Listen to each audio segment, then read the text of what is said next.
Sorry, my phone is giving a bit of a problem today. So every citizen of India should contribute towards national integrity.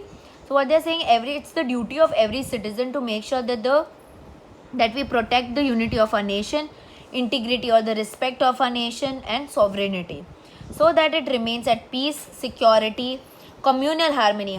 Communal harmony meaning that all the religions live together. That is called communal harmony. The fundamental duties are on the first page of the textbook. Okay, so these are your fundamental duties. First, to abide by the constitution, meaning to work with the constitution and to respect the ideas and the institutions, meaning we respect all the ideas which are there in the constitution and that we respect all the institutions, that is government institutions, government property. We should respect them. We should respect the national flag and the national anthem. To cherish and follow the noble ideas which inspired our national struggle for freedom. So what they are saying, that we should feel proud about various ideas through which our country got independence. Okay, that is non-violence, truthfulness, honesty. To uphold and protect the sovereignty, unity and integrity of India. So it is our duty to protect the unity of India, to make sure that we protect the respect for India which is there. To defend the country and render national service when called upon to do so. So what they are saying, if the nation wants our help, or if the nation requires us to do something, then we should be there to defend our country. We should be there to protect our country. To promote harmony and spirit of common brotherhood among all people of India, transcending religions, linguistic and regional or societal diversities, to renounce practice derogatory to dignity of women. So what they are saying, that we should promote common brotherhood. Common brotherhood meaning hum sab bhai bhai hai. Okay, we should work towards that, and we should make sure that we protect all the religion, that we protect all the language, all the region, and to remove off all the practices in the society which degrades or which lowers down the respect for the women. So any practices which disrespect women, those practices should be removed. To value and preserve the rich heritage of our culture.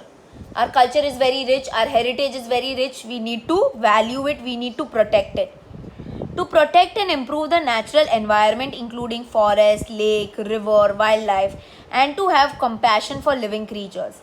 So what they are saying, that whatever natural environment is around us, lake, river, wildlife, we should protect them. To develop the scientific temper, humanism and spirit of inquiry and reform.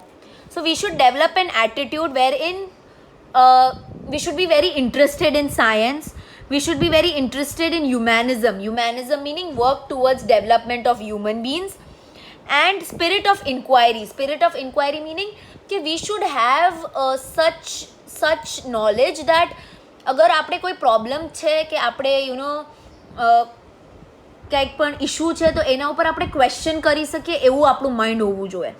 Okay, let's સે કે ઇન્ડિયાએ સ્પેસમાં success કર્યો, તો we should be interested in knowing how we did it, why we did it, how did we make a big name, all that is called spirit of inquiry.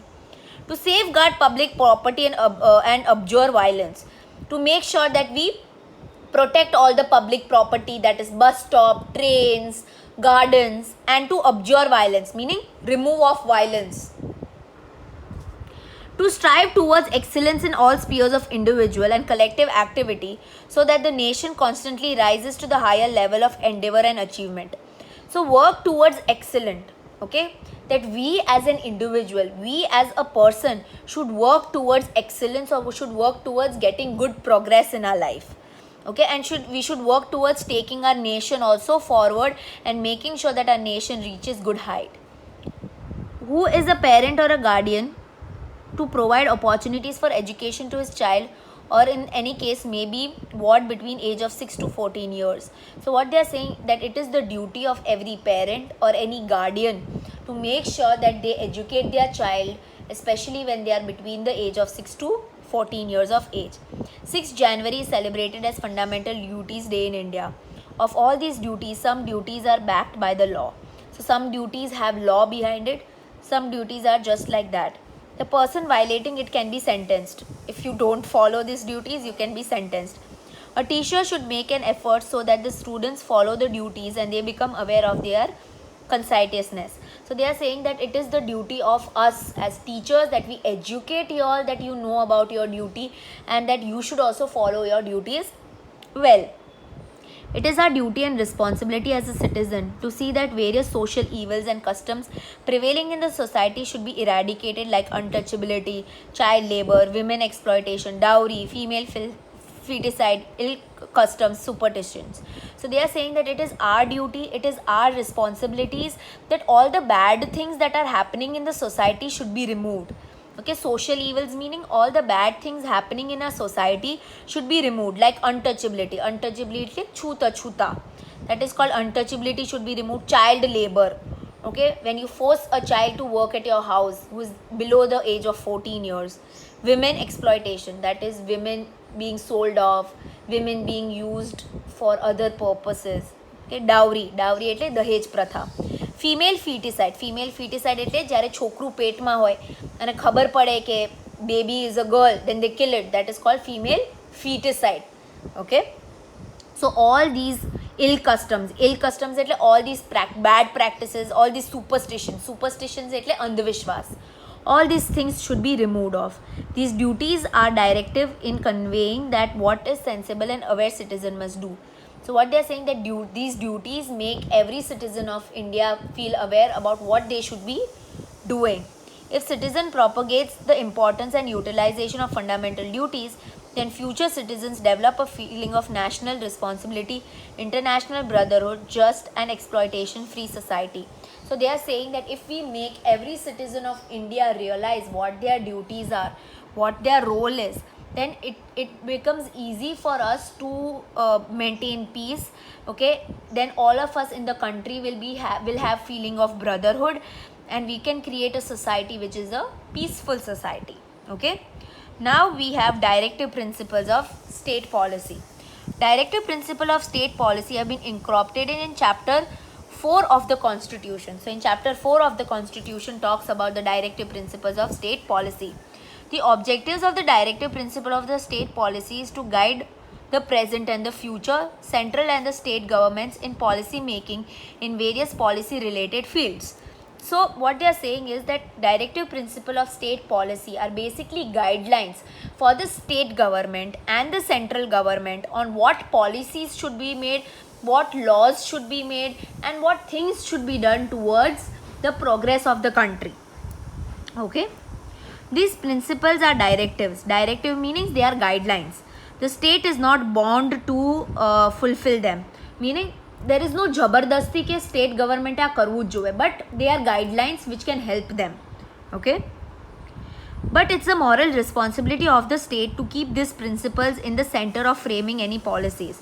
But they are saying that it is the duty of every state government to keep in mind all these principles when they are making a policy.